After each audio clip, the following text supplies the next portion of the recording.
Welcome to another episode of the Snakes Are Us TV Podcast, presented by Southeastern Reptile Rescue and its founder and director, me, Jason Clark. Are you ready?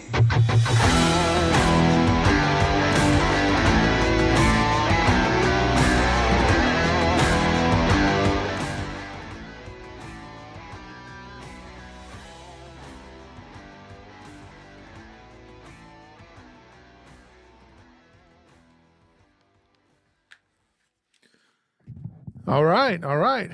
I guess we're here. This is episode number 29 of the Snakes Are Us TV Podcast. I'm your host, Jason Clark. If you go back and listen to the first 5 episodes, the first 10 episodes, and every one of those, I think I was so surprised that I had done another one. And I was like, maybe, will we be back next week? That's a tongue twister. Will we be back next week? I don't know. That's what I kept saying. And here we are on episode 29. I didn't think we'd get this far. I didn't think we'd get past 10. So will there be an episode 30? I hope so. So thank you guys for joining me tonight.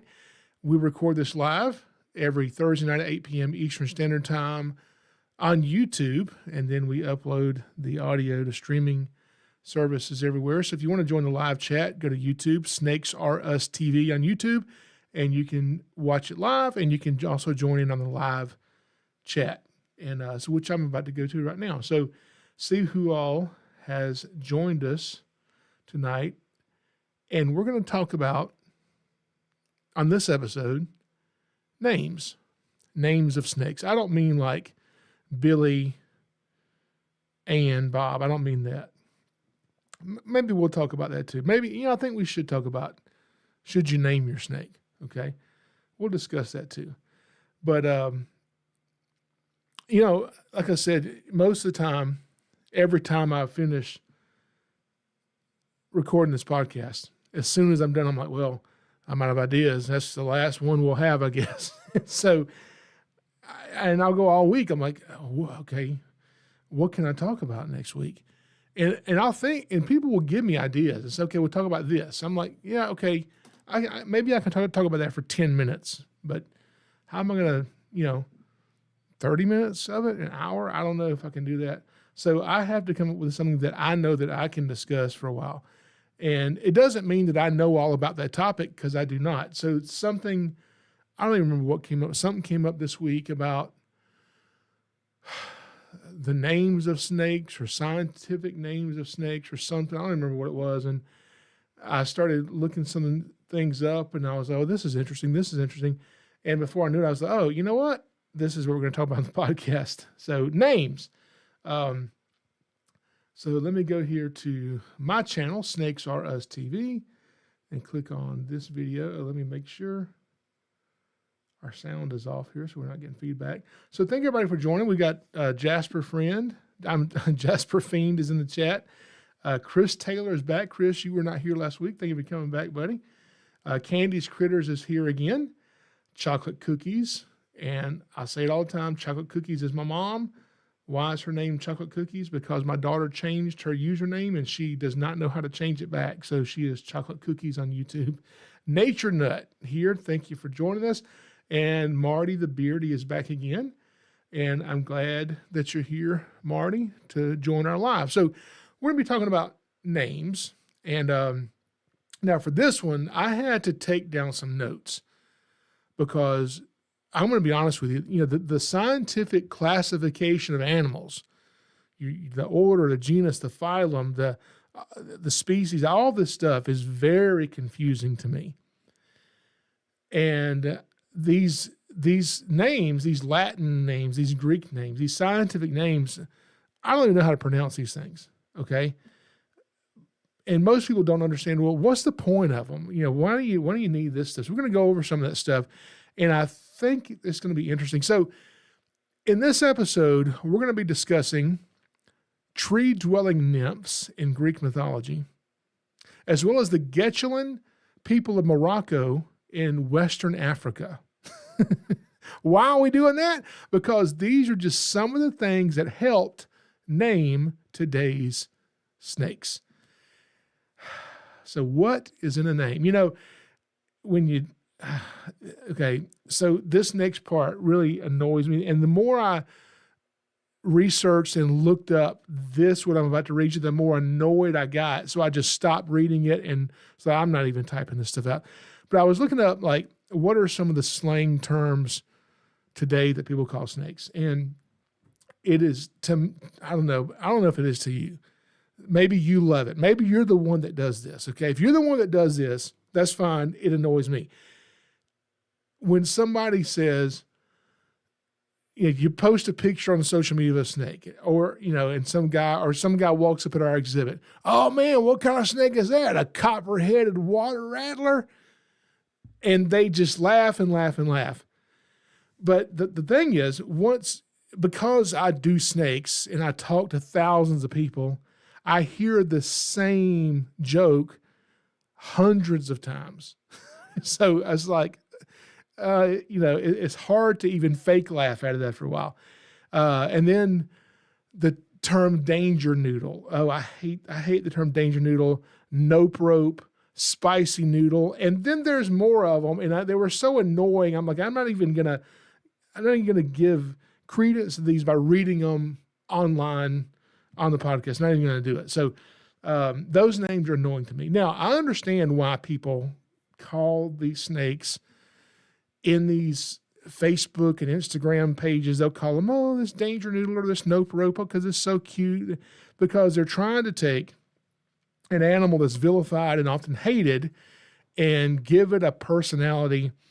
And I understand that aspect of it, but the names themselves are just annoying to me. Okay. Now, speaking of giving snakes a personality, most people who have a pet snake name their snake. And here's another one I hear all the time. We probably have more ball pythons donated to us than any other snake, because they're really common. They're usually pretty cheap, and people often get them, decide they don't want to keep it for 20 plus years, and like, okay, can you take this ball python? And then they want to tell me its name. And like, oh man, you got to hear his name. You ready?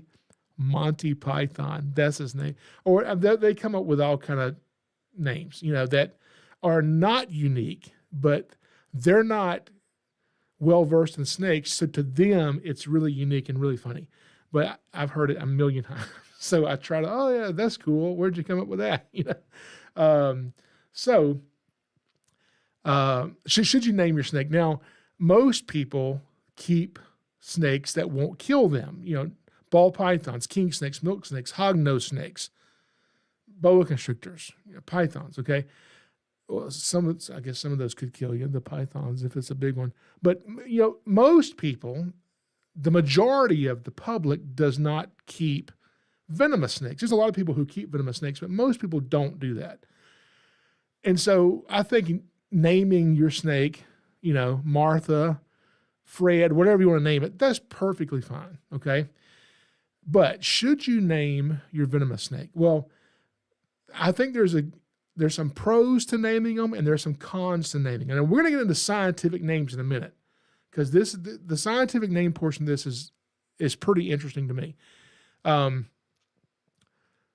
Now, the reason I hesitate to want to name my pet rattlesnake or my pet cobra or whatever it is that you got is because when you name it, that automatically personifies this animal. You're kind of giving it a personality almost. And let me plug this device up before it dies on me here.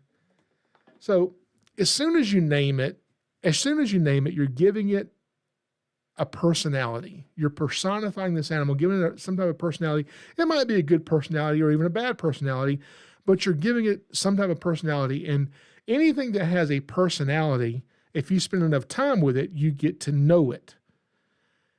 And even if it's a bad personality, you kind of learn what you can do, what you can't do, and you learn to give a certain amount of trust there. And when you give too much trust to a venomous snake, named Abraham, you got a copperhead named Abraham, okay? If you trust Abraham too much, things are going to go really bad one day. I had a copperhead named Abraham. I had a copperhead, it was the first copperhead I kept. The first one I decided I want to keep a copperhead. And I had this copperhead for many, many years. For so long. And it was a removal off of a 911 call, and it was in somebody's yard. And it was a really weird story because some kid had caught this copperhead in their yard, okay?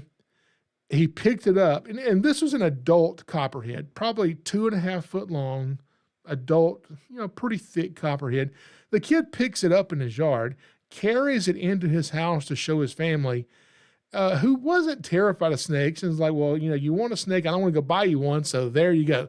He happens to have an empty 10-gallon aquarium, so he puts the copperhead he's holding in his aquarium on his nightstand next to his bed, okay?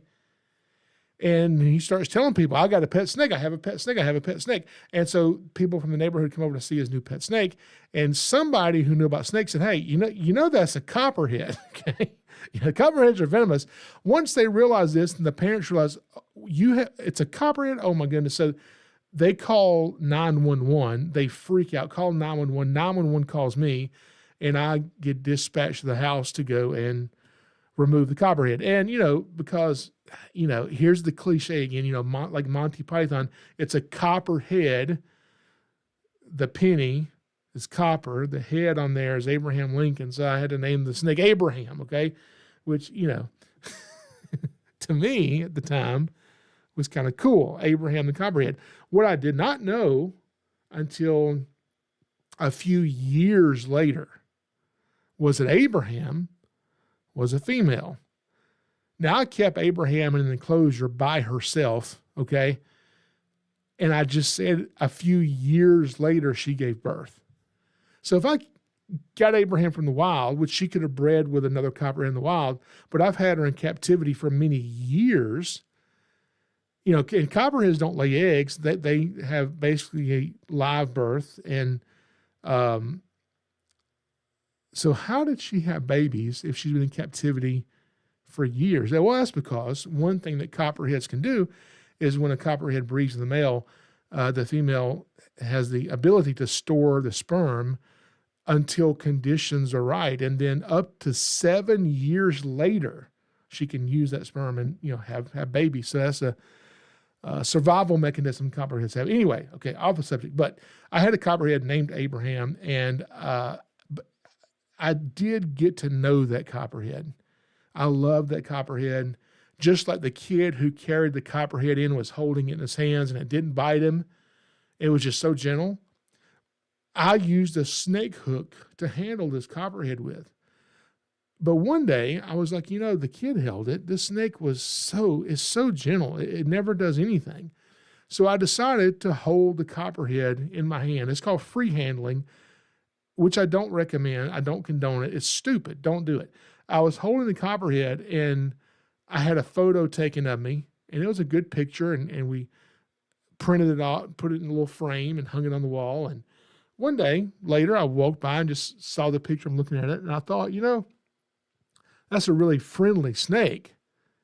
But if that snake decided to bite me, there's nothing I could do about it.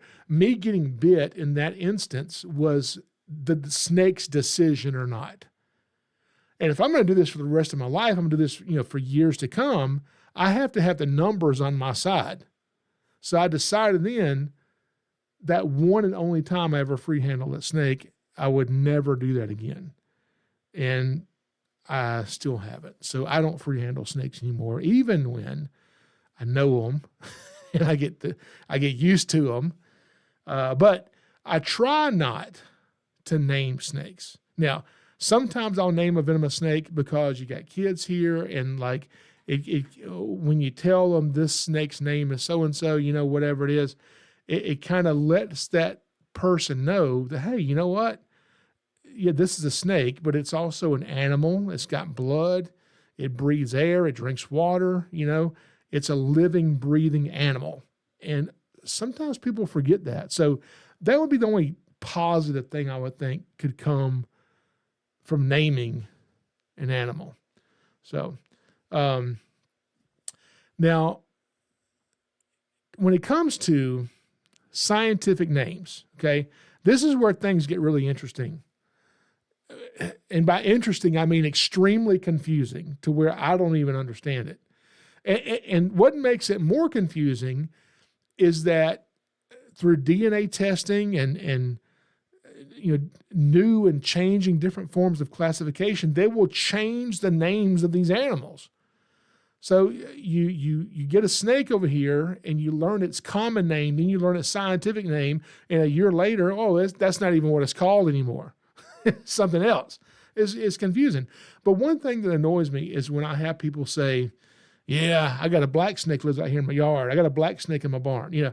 So when you say the term black snake, that's not a type of snake. That's a color of a snake. And it could be many different types of snakes and different types of snakes that eat different things, that have different behaviors. So there's no snake known as a black snake, at least not around here, okay? They have actual names, all right? But back in the 1700s, when they were naming species, somebody did get confused. They got confused with one of these black snakes, okay? Because they're just like, it's a black snake. What are we going to call this one? Well, and they had seen a few of these black snakes. One time they saw one of the snakes eating. They saw it, kill a squirrel and eat the squirrel. And then, another time they saw it chase down a lizard and grab a lizard and so they had witnessed this black snake do a few different things. They witnessed it climbing and all kind of stuff. So they decided to name this black snake Colubra constrictor. Okay, Colubra constrictor is a scientific name. The common name of this snake is the black racer,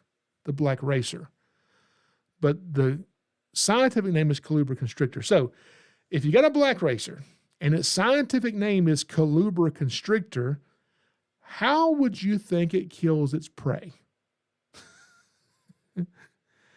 And no, it's not a constrictor, okay? Even though its scientific name says it is, black racers are not constrictors. But people who are naming these snakes would see a black rat snake, which is a constrictor. Then they would see a black racer, which is not a constrictor, and got the snakes confused and named this one Colubra constrictor, and the name stuck. And then they had to name the black rat snake, give it its own scientific name. So the black racer Colubra constrictor is still a scientific name, but it is not a constrictor. So what's the deal with these scientific names? And what are they for? Why do we have them? Why do they have to be so confusing? So first you have to understand every living organism has a scientific classification, okay? And I'm not going to go really deep into this. We're just going to talk about the genus and the species, okay? The one that really narrowed down what this animal is. Just those two. But it goes into a lot more depth and classification and kind of broadens out to include more animals. But every living organism has a scientific name. I mean, bacteria, anything that is living, that's alive, has a scientific classification of some sort. And these scientific classifications, these names come, they're derived from either Latin or Greek, one of the two, right? And I don't know how to pronounce any of these things. So, and here's the other thing. If you watch this or listen to this podcast next year or 10 years from now, everything I'm saying may be different, okay? Because everything's always changing. But for instance, if you have a dog, your dog has a scientific name, Canis familiaris. If you have a cat, a domestic house cat, Felis catus, okay? So even goldfish have a scientific name. I mean, everything. Goldfish, Carassius auratus. I don't even know. I'm sure that's not how you pronounce it. You have a scientific name, Homo sapien, okay? Homo is the genus, sapiens the species. Now, this is what I was thinking, okay? Whoever, Carl Linnaeus, okay, is who came up with this whole thing. Carl Linnaeus back a long time ago. But he's out here coming up with names of every creature, every plant, every animal, every insect, giving them their own scientific classification, their own scientific name. And us people are the one doing this. And he's like, well, we need one too, okay? So he names us Homo sapien. I meet people all the time, and I'll ask them their name or something. Oh, that's a nice name. I like your name. Oh, I don't like my name. Oh, you don't like your name? Well, if I was going to name myself, I would have named myself this or that, okay? Some of you right now probably may not like the name that you were given at birth. And if you had your choice, you would change your name to go by something else, okay? All right? So if you have the opportunity to name not only yourself, but your own entire species worldwide, wouldn't you come up with something cooler than Homo sapien? I don't know. That's all I'm saying. Okay. Let's get into let's get into snakes. Let's get into snakes. And some of these are really interesting. And I didn't do a ton of these, but I do want to go through a few, especially some that live here where I live. So if you don't, I don't know where you're watching from, where you're listening from. If you're here in the live chat on YouTube, some of you, I know where you're from. Some of you do not. Now, Tina Davis just put in the chat. Tina Davis said, come on, everyone, hit the like button. Tina, thank you for that. Everyone do exactly what Tina says, hit the like button. We got Hog Strictors here. Hog Strictors is back with us. Thank y'all for joining us. And we've got Boo Boo Bang Bang is here. Thank you for joining. And Boo Boo Bang Bang. Why do I have to say your name? Boo Boo Bang Bang. It says, my 8-year-old daughter named Scarlett has a rat snake named Bubbles. She's watching. Will you say hi? Hi, Scarlett. How are you? And tell Bubbles we said hello. So Marty the Beardy. Okay, so Marty got his name from Back to the Future. I bought him on October 21st, 1955. See, I know that. Back to the Future, one of my favorite movies. My favorite movies. I've got 3 favorite movies. Back to the Future, Vacation, the original, the one where they go out west to Wally World, and Crocodile Dundee. And, movies that have a sequel, some of them are good. The Vacation sequels are good, those movies. But I'll tell you a movie that has a good sequel that's just as good as the first one is Crocodile Dundee. Okay, I love Crocodile Dundee. I grew up on that movie. And I've already watched both of them this year already. So Crocodile Dundee 1, Crocodile Dundee 2. If you haven't seen them, go watch them. If you haven't seen them in a long time, go watch them this weekend, Crocodile Dundee. Anyway, so let's get back to snakes of the southeastern U.S. So I live here in Georgia, okay? And those of you who are maybe new to the chat, go put in here where you're from. Most of you, I know where you're from, but I live here in Georgia. So I want to talk about some snakes that live where I live, okay? So here in Georgia, we have 6 native venomous snakes. We have a lot of snakes here. We have over 40 species, but we have 6 that are venomous. And the big one, the big dog on the block, is the eastern diamondback rattlesnake. Now, in a minute, once I go through these, I'm going to explain to you why it is important to not just know eastern diamondback rattlesnake, but for it to have a scientific name. For instance, we've got 3 rattlesnakes in Georgia. We have the eastern diamondback rattlesnake, we have the timber rattlesnake, we have the pygmy rattlesnake. Now, here are some common names that people call the pygmy rattlesnake. So depending on where you live in the southeastern U.S. and depend on when you lived in the southeastern U.S., snakes have different names. So these are the names of one snake, the dusky pygmy rattlesnake. They'll call it the ground rattlesnake, the hog-nosed rattlesnake, the little rattlesnake, the North American smaller rattlesnake, the oak leaf rattler, the pygmy ground rattlesnake, the small rattlesnake, the southeastern ground rattlesnake, the southern ground rattlesnake, the southern pygmy rattler, the spotted rattlesnake, southern rattlesnake, brick red rattlesnake, dwarf rattlesnake, gray rattlesnake, ground rattler. There's tons of names, common names, depending on where you live for this one snake, okay? And because of that, we can give it a scientific name that does not, I was going to say that does not change, but they change them all the time, okay? Even those they're changing all the time. So it's very confusing. All right, so eastern diamondback rattlesnakes. The scientific name of this snake is Crotalus adamantius, all right? And anytime I get a new snake, for years and years, when I would first get a new snake, one of the first things I would do is research as much as I could about that snake. And I would learn tons of information. And one of the first things I would always learn is the scientific name of this snake, because I wanted to know what it was called, wherever I was in the world. What is the snake called? And the eastern diamondback rattlesnake is called Crotalus adamantius. And I don't know if this is Greek or Latin. I don't know which one is which, but basically they're taking, words or compound words and breaking them down and making up these scientific names is what they're doing, okay?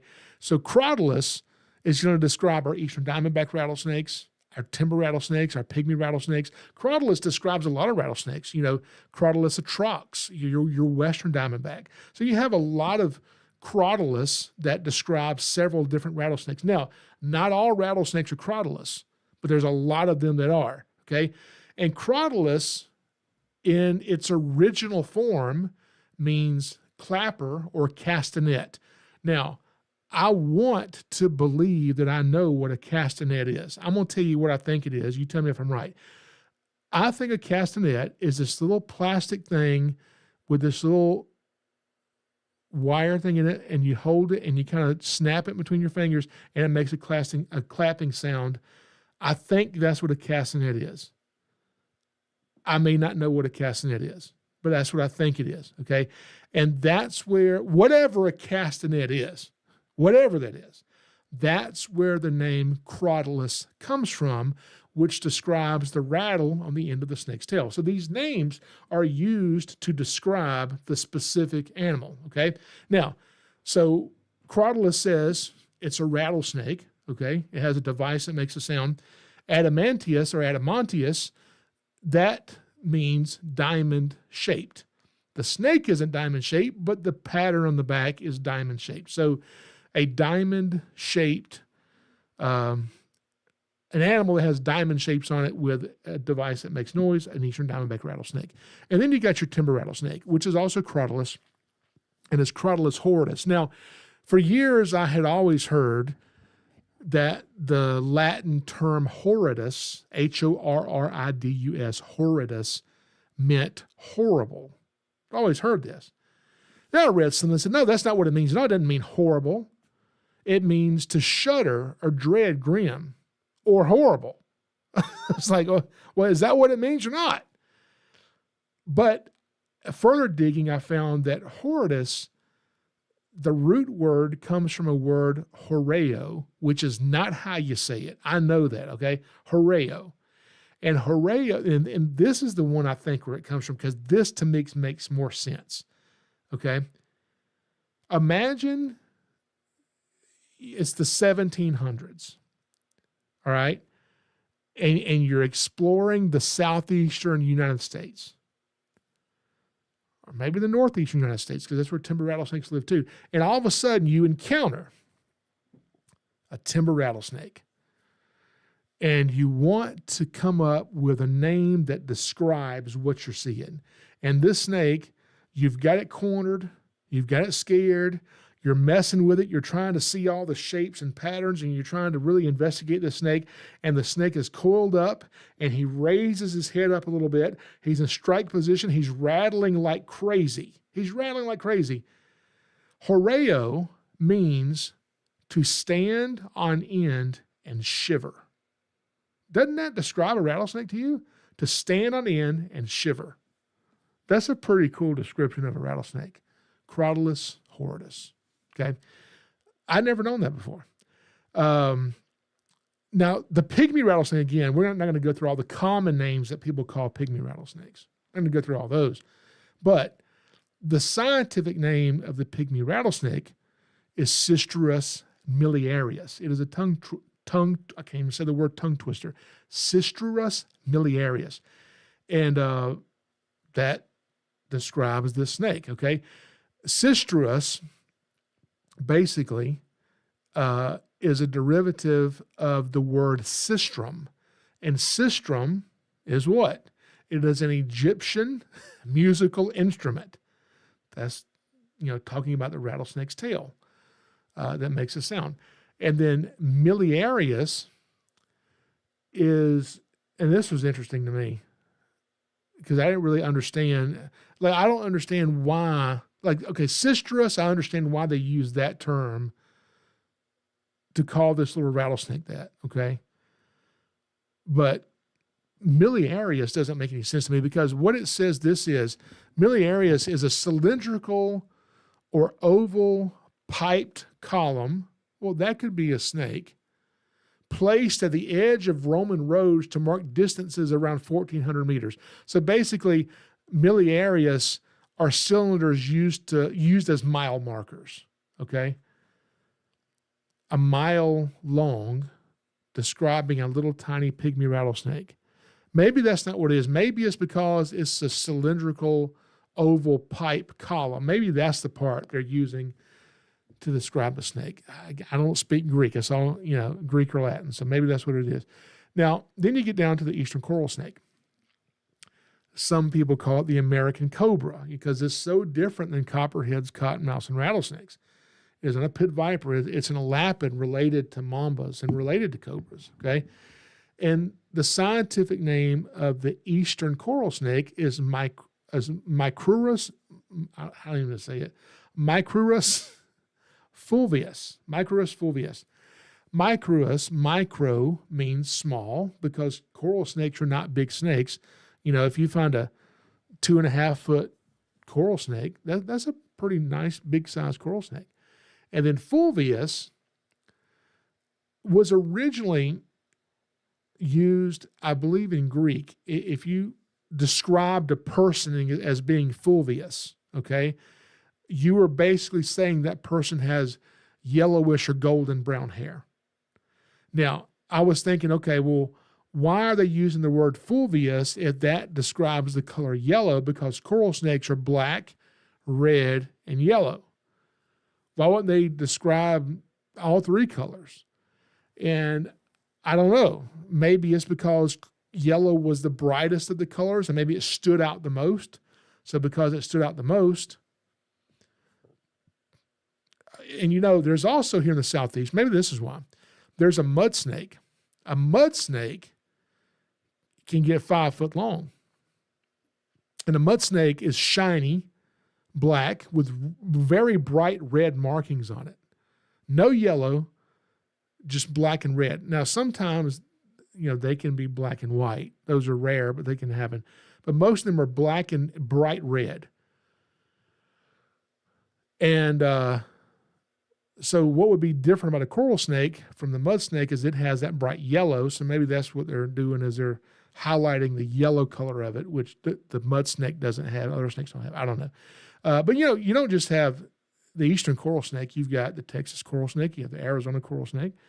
And then your Texas coral snake is Micrurus tenor. And the word tenor is to stretch or draw. Now, when I was thinking, okay, why would they use stretching or drawing to describe this snake? And I think I know. I'm making most of this up, by the way, okay? But I think I know. If you've ever seen a milk snake that's like colored like a coral snake or a coral snake, and you see one in the wild and you startle it, one thing the snake does is it goes in this serpentine S-shape crawling really fast, really, really fast to try to get away from you. Well, that accomplishes two things. It accomplishes them getting away from you, but the way they move in conjunction with the colors that make up their body really kind of messes with your eyes. And it's hard to focus, if you're an animal wanting to kill this, it's hard to focus on where to move to hit it because the colors are moving and the way the snake's moving. And so I don't know if it makes a, I don't know what I'm trying to say. That this thing is almost looks like it's being stretched out because it's moving so fast, makes it look bigger, or I don't know what it is. But anyway, that's what they used to describe the Texas coral snake. Then you get our Arizona coral snake, and I'm not even going to pretend to try to announce this word, Micrurus urixanthus. Okay, this is a compound of two words. The first part meaning broad or wide, talking about the bands, and the xanthos part means yellow, so wide yellow bands. Again, they're talking about highlighting not the red, not the black, not even anything else, but the yellow color on these snakes. For some reason, that's what they want to stick to with these scientific names on those snakes. Let me go back to the chat here real quick before we get on down here, because I got a cool story about a king cobra in a minute. Let's see here. So a lot of people in the chat. Thank you all for being here. Crocodile Dundee is great. Almost named him Dundee because they come from Australia, but his personality didn't suit that. I was at an event and some guys from Australia showed up. And so we're talking about with these people from Australia who were here visiting Georgia. I was talking with them about what me as an American thinks about Australia. And they were laughing because they were telling me what them as Australians think about America. And I was like, I'm sure y'all are, looking to go eat at Outback Steakhouse. That's what y'all are here for. So we're just talking about all this stuff. And we started talking about movies, and Crocodile Dundee came up. And what they told me was, if you go to Walkabout Creek, wherever the places they filmed Crocodile Dundee, they said, don't go into that little bar where they filmed this and mention Crocodile Dundee, because they're not a fan of the movie. They love Paul Hogan, who starred in the movie, but they're not a fan of Crocodile Dundee, is what I'm being told by more than one Australian. So if you're from Australia, tell me, how do you feel about the movie Crocodile Dundee? They said that if you go to another part of Australia where they film Mad Max, they'll talk to you all day about that because they're very proud of the movie Mad Max. I guess part of that was filmed there. So anyway, I just thought that was interesting. Now, as we get on down here into my favorite snakes, actually my specific favorite snake, the cottonmouth and the copperhead. Now, the cottonmouth has a bunch of names too, but I'm just going to mention one. The cottonmouth is often referred to as the water moccasin, Achistrodon pacivorus. Achistrodon pacivorus, well, depends on where you are in Georgia, because here in Georgia, we actually have two cottonmouths, okay? We have, depends on what you read. We have what some call the northern cottonmouth or the eastern cottonmouth. That would be Achistrodon pacivorus. Then you have in South Georgia and on into Florida, the other cottonmouth, the Florida cottonmouth, okay? Achistrodon cananti. Now, Achistrodon breaks down and means fish hook, okay? At least the first part of Achistrodon does. The second part of odon in Achistrodon means tooth or teeth. That's where we get the word orthodontist from. Achistrodon, don means teeth or something. Okay, so Achistrodon, fish-hooked teeth, because cottonmouths, one of the primary things they like to eat are fish, right? They love catfish. They can eat brim too, but if you see a brim or sunfish, bluegill, those fish are kind of real flat and wide. And if it's not too big of a brim, they can eat it, okay? But it's harder for them to eat a big one. But catfish are more long and cylindrical, okay? So it's easier for a snake to swallow that. So we see a lot of cottonmouths eating catfish for sure. So piscivorous, Achistrodon piscivorous, which is your eastern cottonmouth, which lives in most of Georgia, not most of Georgia, but it lives in the northernmost part of the range in Georgia, okay, of the cottonmouth. That one, piscivorous, Pisces, of course, means fish. And then vorus, the last part of voro, means to devour. So it's a devourer of fish. It devours fish with its hooked teeth, okay? That's how they came to name the snake. The snake with hooked teeth that devours fish. That's pretty funny to me. Now, the Florida cottonmouth, Canante, I was trying to look up, what does Canante mean? Canante. I was finding all this weird stuff that didn't make any sense. And I remember, oh man, you know what? I bet this was named after Roger. Old Roger. Roger was a herpetologist. Roger Canant was a herpetologist. And they named the Florida cottonmouth after him, Achistrodon cananti. Okay, so that's where that actually came from. And that's the hook-toothed fish eater. Now, then we move on into your copperhead. Your copperhead is also Achistrodon. Now, this is kind of interesting to me. And this, I think, surprises a lot of people. So, you got your cottonmouth, which is the slang term for cottonmouth is water moccasin, okay? Then you have your copperhead. The slang term for copperhead is highland moccasin, all right? So, cottonmouth is Achistrodon piscivorus. Copperhead is Achistrodon contortrix. So both copperheads and cottonmouths are in the same genus. Just like timber rattlesnakes and eastern diamondback rattlesnakes are in the same genus. They're both Achistrodon. What does that mean? It means we can take a timber rattlesnake and we can breed it with an eastern diamondback rattlesnake. What do you get when you breed those two together? Baby rattlesnakes that look a little bit like one or the other. Some people refer to them as bat wings because it looks like a bat wing on their back.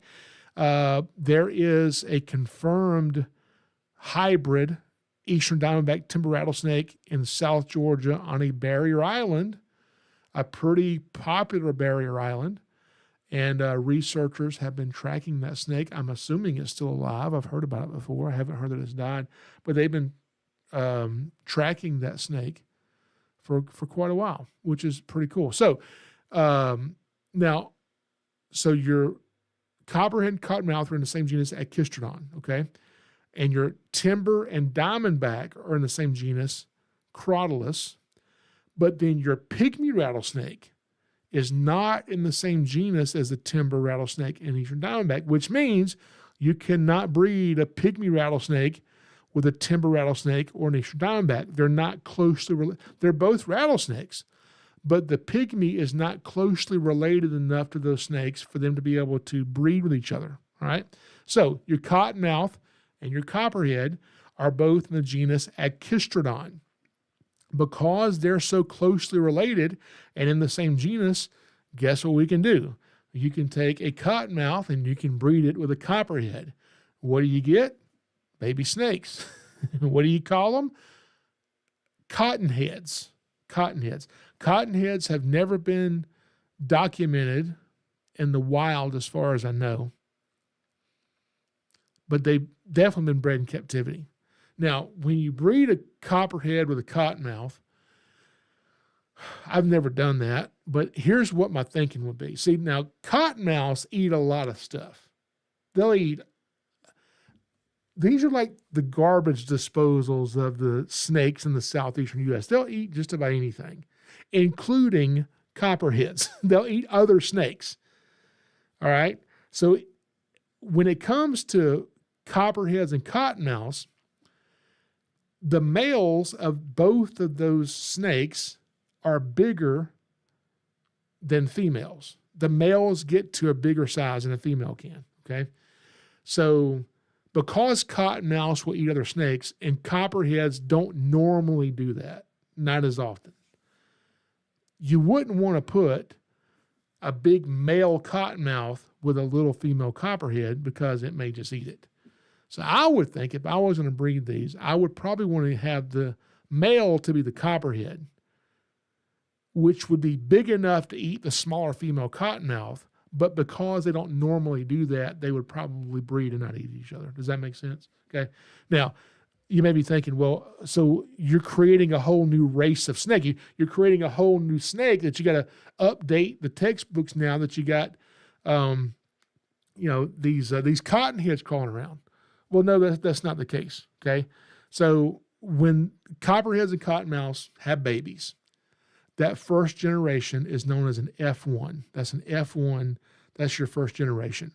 And if you look at those snakes, you can definitely tell that it has characteristics of both the copperhead and the cottonmouth. And the babies are not sterile. The babies can breed with each other, or you can breed them back to one of the parents. All right? But here's what happens. You take that first generation that definitely has characteristics of both snakes, and you start breeding those to, even if you breed them to each other, cottonhead to cottonhead, as you start getting your F2 generation, your F3 generation, what happens is, I don't know why, I don't know how it works, but the genes take over in one of them, and the snakes kind of revert back to being either copperheads or cottonmouths. So even if a copperhead and cottonmouth in the wild does breed, and they have a bunch of cottonhead babies, it does not mean that this area is not going to be populated with all these third species of Echistrodon. Okay, that's not what's happening, which I think is really interesting. But here's the question I've got, and so those of you who are much smarter than I am with this, maybe you can go research this and tell me, because I don't know the answer to this question. Okay. And it may be something very simple. So you got a cottonmouth, and its scientific name is Echistrodon pacivorus, and a copperhead, its scientific name is Echistrodon contortrix. You breed them together, you get cottonheads. What would that be? What's the scientific name of that? It'd still be Echistrodon.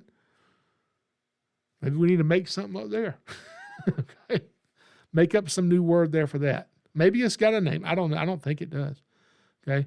So Copperhead, Echistrodon contortrix, Highland moccasin. That's because, people will often call me and say, yeah, I got a bunch of copperheads down here living in the creek. Well, that's probably northern water snakes or midland water snakes, which have a short, fat body, triangular-shaped head, a similar color to copperheads. Pattern can be, vaguely familiar looking to a copperhead. Copperheads have the Hershey kiss shapes on the side. Your northern water snakes have that too, except their Hershey kisses look like they're upside down. Okay. But copperheads don't typically live in water. They don't ever live in water or even like near water. Now they'll cross water, they'll drink water, but they're not hanging out on the creek bank and then hopping in the water when they get scared. That's not copperhead behavior. So people often mistake these water snakes for copperheads, and that's not what they are. Okay. Now, another thing that we get mistaken a lot too is I'll have people come up to me, and I don't understand, like, are they just, if they're just making it up or what? But they'll come up and they'll tell me, yeah, have you ever seen a blue indigo? You ever seen one of those blue indigo snakes? I'm like, a blue indigo? They're like, yeah, one of those blue indigos. You seen one of those? I saw one. Saw one when I was a kid. Yeah, it was so beautiful. It was about 9-10 foot long and just as blue as the summer sky. And I'm like, well, I'm familiar with the eastern indigo snakes, and they're not blue. They're not blue. Oh, yeah, this one was blue. This one was blue. They're not blue, okay? The term indigo refers to what, like a violet color and purple or something. So when the light hits the snake just right, and you're kind of close up, you can tell it's a black snake, okay? But when the light hits the scales and reflects off the scales on certain areas, it kind of gives, I don't know, it gives this really cool appearance that looks like a purpley rainbow kind of color, okay? And the whole snake is not blue. The whole snake is not indigo colored. I've seen indigos in the wild. I've owned indigos in captivity. I've caught indigos in the wild. I've seen them in the sunlight shining, sunning in the sun. They're not blue, okay? I don't know what you're seeing. And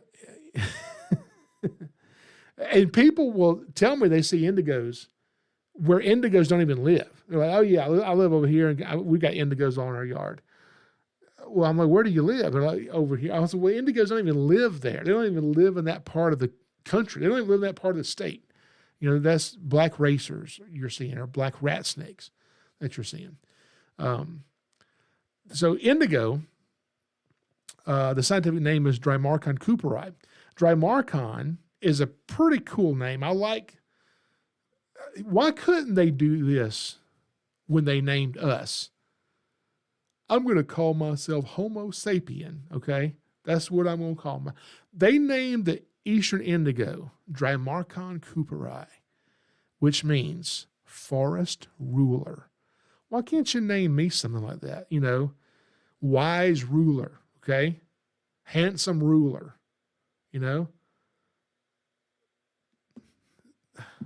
Homo sapien. Okay. Anyway, so they named it Drymarchon, which means forest ruler. Cooperi basically is in Latin, or maybe it's Greek, I don't know which one, means to take a shortcut through something. So this is a forest ruler, maybe who uses the forest to hide and take shortcuts and go wherever it wants to go so you can't catch it. Well, I think that's a pretty cool description of the snake. I've heard it called the emperor of the forest. That's pretty common, but the forest ruler or the emperor of the forest, that's a pretty cool name. That's what I should be called, emperor. Emperor of wildlife, emperor of snakes. All right. So getting down to the end of this, last thing I want to tell you guys. It became apparent to me one time why it's important to have scientific names. A lot of people get a snake and they want to remember and memorize a scientific name just to sound smart. That's why I do it, because it makes me sound smart. Okay. But knowing all these scientific names did actually really come in handy one time. Okay. There was one time I had to go do a reptile presentation, which I do 200 or 300 reptile presentations every year. If you want to come see me do my live show, go to SnakesAreUs.com, click on the calendar for our live events, and find a city somewhere near you. We've got 200, 300 shows we'll be doing just in 2025 alone. So come out, see me, say hello, and do that. Now, I had to go do a show, and I was not prepared at all to do this show. And I walk in, and I'm getting the snakes set up and getting them ready, and it's like 2 minutes to 3 minutes to showtime, and the person who booked me to be there came up and said, "Yeah, this is going to be really interesting because your audience is they're from China, and none of them speak English."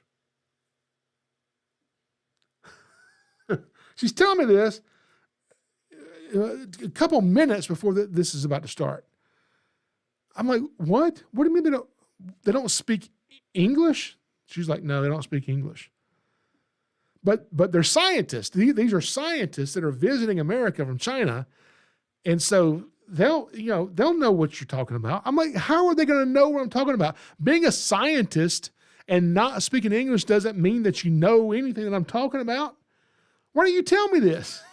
So I could have learned Chinese or something to come here and do this. Okay. So I don't even know what I did. I just got up there and I started pulling out snakes and started talking to them slower as if that would help them understand the words that were coming out of my mouth. It did not. And as I was up there, I mentioned the snake that I was holding was a king snake. I mentioned the word king. And I mentioned the word king, that it was a king snake. And that it eats other snakes. Because king snakes will kill other snakes and eat them, right? Well, I guess one of the people in the audience knew a few words in English, not enough to know what I was talking about, okay? But could pick up a couple words that I was saying because I'm saying them so slow. And he only said 2 words to me. He said, Ophiophagus hannah. Ophiophagus hannah. Like he was asking me, Ophiophagus hannah? And when he said that, I knew what he meant. He thinks I'm talking about a king cobra because I'm holding a king snake. And maybe when I said the word king and that it eats snakes, he's thinking king cobra because the scientific name of the king cobra is Ophiophagus hannah, which is something that scientists, which are all these people from China I'm talking to, something they understand, scientific name. So I said, oh, you guys are scientists. You know Latin and Greek scientific names of snakes. Now, here we go. This is Lampropeltis getula. Then it clicked, Lampropeltis getula, because they were familiar with the Latin terms, because depending on where you live, depending on when you live, this snake might have 10 different names. So the eastern king snake, Lampropeltis getula, is a pretty cool snake. Lampropeltis breaks down and means shiny or bright shield. A shiny, bright shield.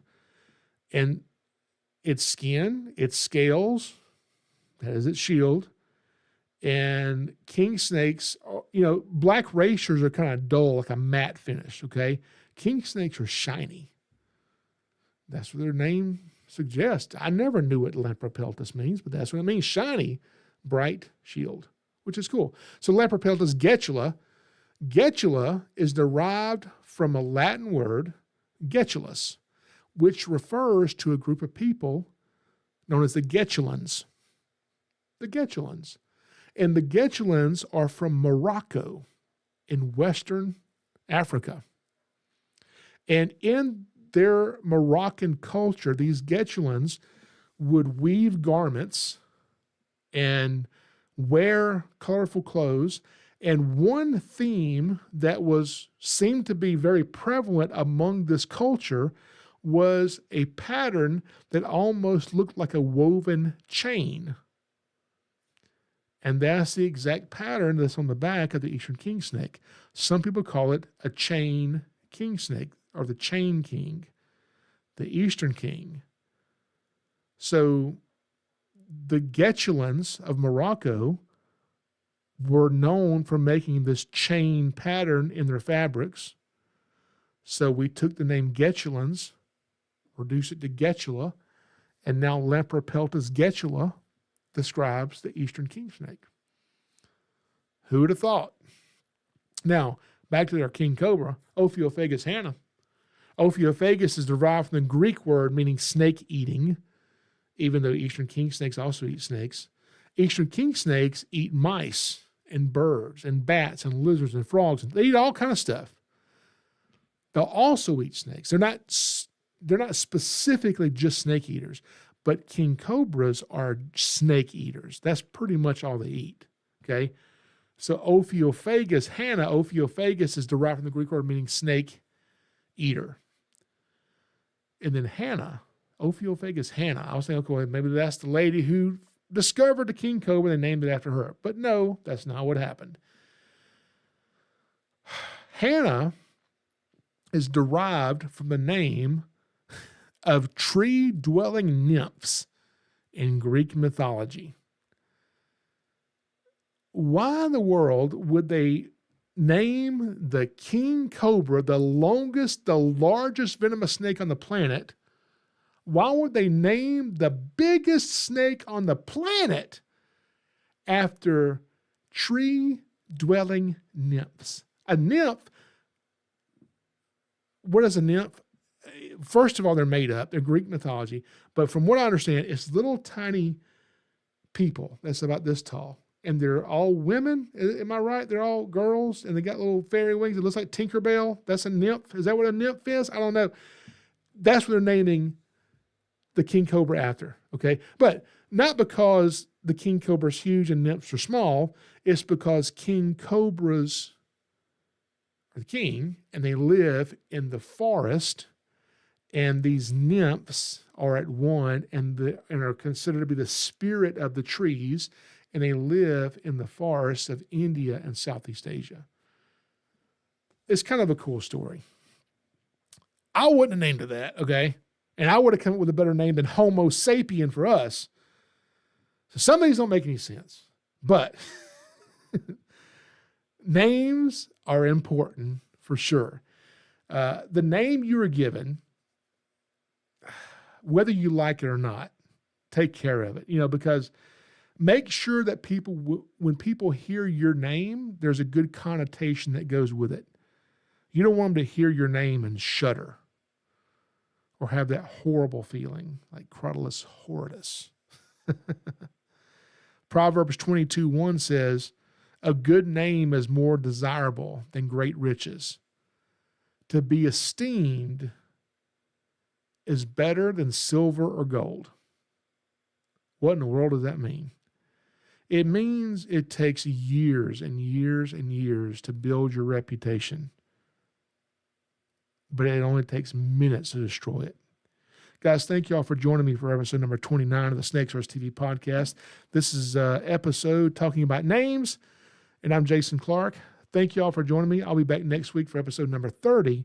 Until then, remember one thing, whether you like it or not, Jesus loves you, and so do I. Y'all have a good day.